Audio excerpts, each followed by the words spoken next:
Wow. What an amazing year of products. We had the first M3-powered Macs, the first USB-C iPhones, and the unveiling of Vision Pro. I can't imagine anything else topping 2023 for Apple. Tim, we didn't release any new iPads? Oh, shoot. You're entirely right.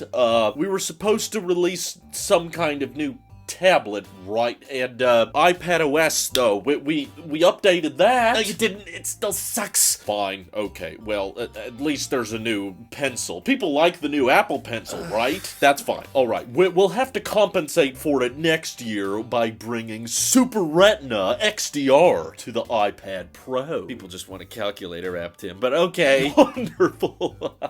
Good morning.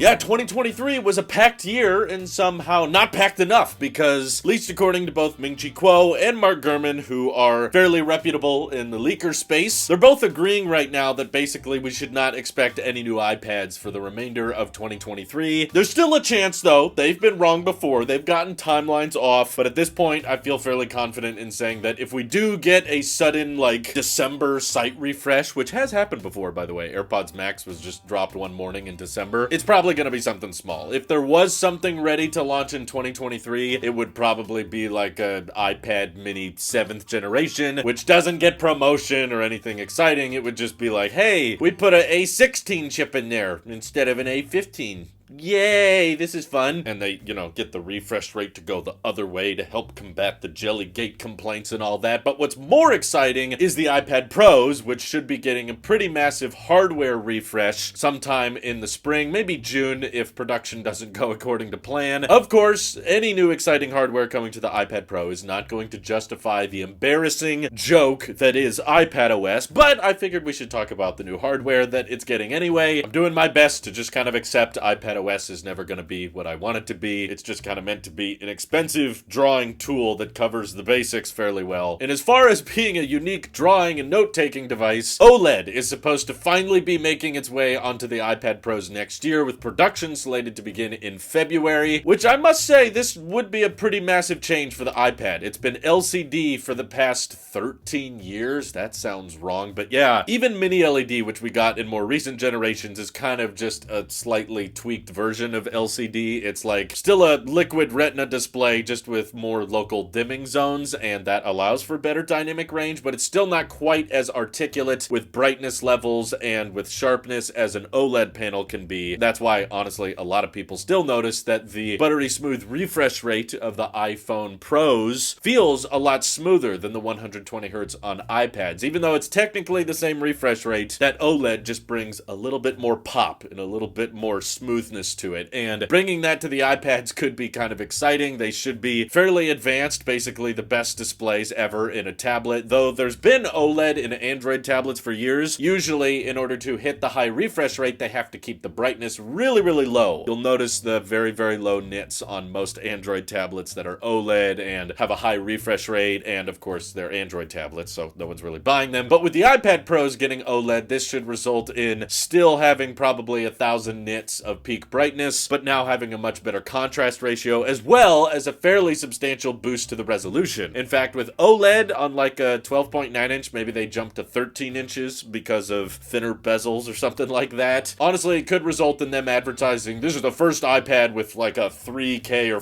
4K display, which is kind of a cheat because the pixels just get arranged a little bit differently than an LCD, but still, it would sound good on paper, right? And of course, these new iPad Pros would also probably be rocking the M3 chip, which currently is only available in Macs that have fans in them, so I'm curious what Apple's thought process would be of adding M3 to an iPad Pro, but the truth is, with iPad OS, you probably can't max it out anyway, so they're likely not worried about you running into much thermal throttling because it's an iPad, right? How much can you actually throw at it? But still, could be another chance, another opportunity for Apple to boast about gaming performance, because the iPad, I don't know, it feels a little bit less productivity focused than a Mac, so showing showing that, hey, this is like a little mobile TV that you can carry around with you, pair it with a PlayStation 5 controller, get great high refresh rates, and thanks to the power of M3, we got ray tracing and mesh grading and all that gorgeous stuff. Should be completely overkill, very expensive, and hopefully that means actually bringing dynamic range improvements to the smaller model as well, which is rumored to happen. OLED is not supposed to be exclusive just to the bigger iPad, but don't be shocked if this ends up being a $1,200 base model iPad. And there's also still a lot of talk about Apple expanding on the iPad Air and offering a larger 12.9-inch option, which I think could make a lot of sense because there's definitely a lot of businesses and schools and companies that basically just buy the biggest iPad they can. They don't necessarily need mini LED or 120 hertz. A lot of these companies straight up just use them as document signers or cash registers. They just kind of mount them in place and leave them there forever. So getting a cheaper iPad that's bigger, yeah, that makes a lot of sense. I mean, if you're an individual, I would just tell you to buy a 2 or 3 year old iPad Pro off of Amazon. That's gonna have the buttery smooth refresh rate and still have USB-C and a fairly fast Apple Silicon chip on the inside. But you know, a school or a university or a business, they're not able to just go on Amazon and buy up refurbished models like that. So they need something new from Apple that they can buy in bulk. So a 12.9-inch iPad Air is probably on the horizon. Makes sense given we got the larger MacBook Air and now we've got the plus-sized iPhones. And then the last thing you need to do basically is just take the iPad 9 out behind the barn, shoot that thing in the head, and bury it because it has a lightning port. Why the heck is it still being sold? Okay, the European Union gonna be knocking on your door, Tim. They're gonna be like finding you in the shower, handcuffing you, throwing you into a prison cell. It's not going to end well, okay? Get rid of that lightning port before the EU finds out. But are there any other changes to the iPad lineup you'd like Apple to make outside of OLED, larger sizes, faster silicon, because I'm sure that's what everybody's complaining about with their iPads, right? The chip is just too slow. All that good stuff. Let me know your thoughts down in the comments below. And thank you to everybody supporting this channel directly. Seriously, helps us out a ton, as does just watching these videos. So thanks again. Have an excellent rest of your day.